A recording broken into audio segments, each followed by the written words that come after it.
বন্ধুরা, আমি শর্মিষ্ঠা হেসেল থেকে বলছি।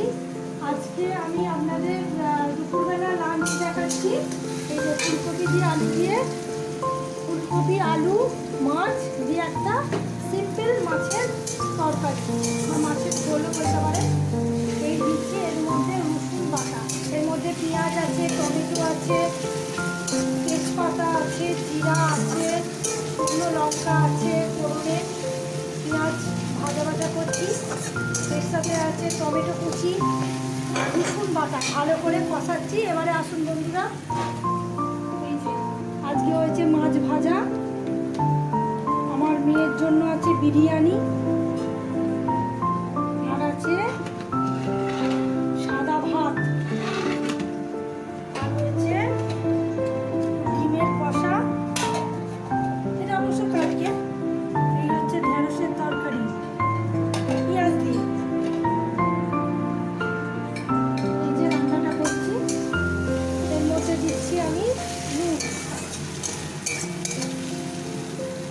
এর মধ্যে দিয়ে দিলাম আমি নুন, সামান্য নুন দিয়ে দিলাম, সামান্য না যতটা পরিমাণ ততটা দিয়ে দিয়েছি নুন। এবার নুন দিয়ে একটু মশলাটা ভাজা ভাজা হোক, হলে এর মধ্যে দেবো লঙ্কার গুঁড়ো, হলুদ গুঁড়ো, কাশ্মীরি লাল মির্চ দিয়ে ভালো করে কষাবো ততক্ষণ না তেল ছাড়ে। এর মধ্যে দিচ্ছি হলুদ গুঁড়ো, লঙ্কার গুঁড়ো, কাশ্মীরি লাল লঙ্কার গুঁড়ো,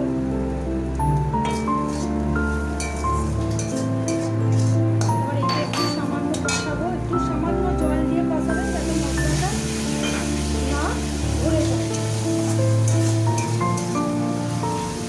এবার আমি দেবো এর মধ্যে একটু আদা বাটা,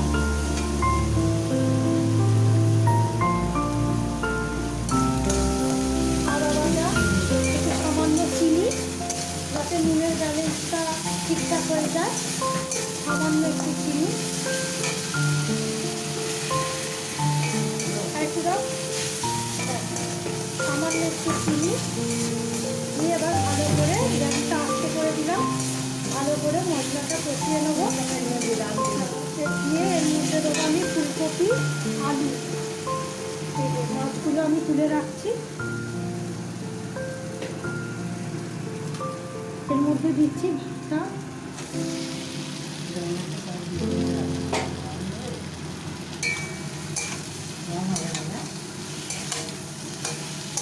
ফুলকপি আলু দিয়ে ভালো করে মশলার সাথে কষিয়ে নিচ্ছি।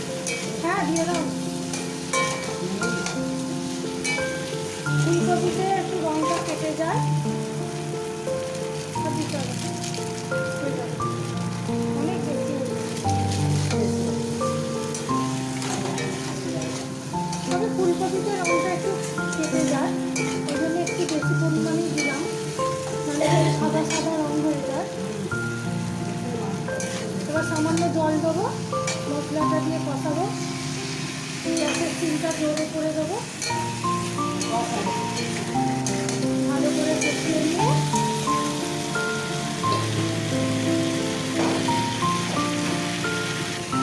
মশলাটা কষানো হয়ে গেছে। এবার আমি এর মধ্যে দেবো একটু সামান্য গরম মশলা, আমি সানরাইজের ছাই গরম মশলা ব্যবহার করি, আপনারা আপনাদের মতো ব্যবহার করতে পারেন, যেটা পছন্দ করেন। সামান্য পরিমাণ, অনেক বেশি না, সানরাইজের ছাই গরম মশলাটা দিয়ে আমি ভালো করে কষিয়ে নিয়ে এবার আমি জল ঢেলে দেবো। এই যে বাটিতে মাছ ধোয়ার বাজার যে জলটা রয়েছে, মাছ ফুলকপি আলু, অতি আমি জলটা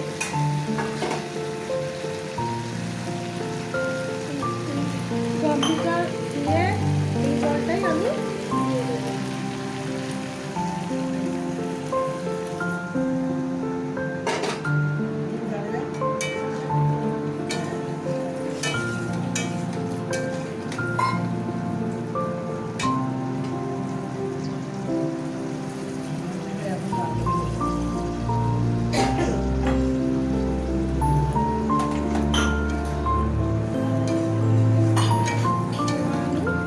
ভালো